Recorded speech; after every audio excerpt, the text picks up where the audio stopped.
बिहार में क्या alcohol consumption पे संपूर्ण प्रतिबंध उचित है? क्योंकि इससे काफी रेवेन्यू लॉस भी हो रहा है, और जिस कारण से 2016 में नीतीश सरकार ने इसे बैन किया था वो आज भी है। अल्कोहल डेथ्स हम आज भी देख रहे हैं, डोमेस्टिक वायलेंस अल्कोहल कंजम्पशन की वजह से, जहरीली शराब पीने की वजह से आज भी बिहार में हो रही है, कंपेयर टू दो स्टेट्स जहां पर कि ये प्रतिबंधित नहीं है।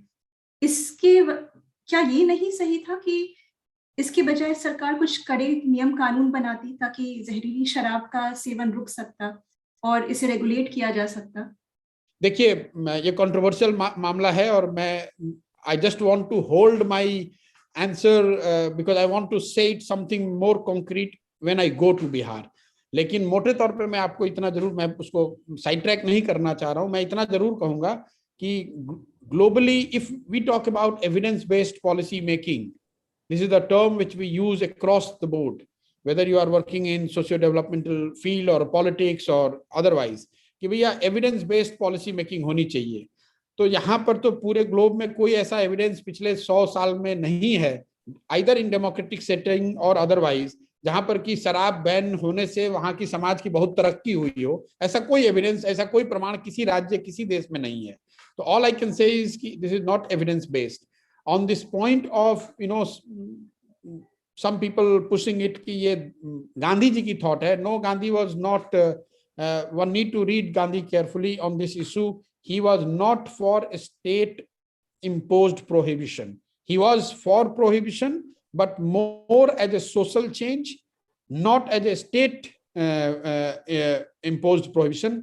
और इस पे मतलब पॉलिटिकल आदमी वहां कुछ बोलेगा नहीं आज की तारीख में, लेकिन किसी को हिम्मत करके वहां जाकर ये बोलना है कि this is a retrograde move in the sense कि देखिए, प्रोहिबिशन से क्या हो रहा है, कितना रेवेन्यू लॉस हो रहा है, ये बड़ी बात नहीं है। बड़ी बात यह है कि सरकार का एक बड़ा हिस्सा, उसकी पूरी एनर्जी सिर्फ एक ही मुद्दे पर लगी हुई है कि प्रोहिबिशन को रोको, प्रोहिबिशन को बढ़ाओ, प्रोहिबिशन को कैसे सरकमवेंट करो, बजाय इसके कि ये देखें कि स्कूल कैसे बेहतर होगी, सड़क कैसे बेहतर होगी। अगर मुख्यमंत्री समझिए कि 10 घंटे महीने में समीक्षा बैठक करते हैं अपने अधिकारियों के साथ, तो 4 घंटे 5 घंटे वो प्रोहिबिशन की समीक्षा कर रहे हैं, बजाय इसके कि भाई लर्निंग आउटकम्स क्या है और स्वास्थ्य व्यवस्था क्या है या सड़कों की स्थिति क्या है या रोजगार की स्थिति क्या है।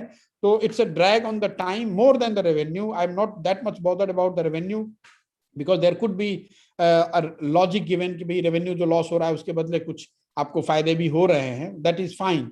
But is it worth to spend disproportionate time, energy and resource of the government only to deal with an issue which anyway should be left to the individual's choice, in the larger context that government should not determine who should eat and drink what.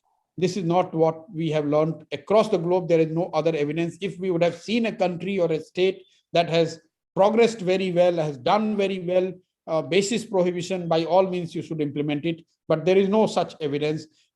Then please, we have to accept that this is not supported by evidence, and the leaders have to be humble enough कि भैया ये आपने किसी एक moment में, किसी एक instinctive तरीके वजह से आपने इसको लागू कर दिया, अब इसको डाइल्यूट कीजिए या become much more progressive on it, because it is killing, it is probably doing more damage than good.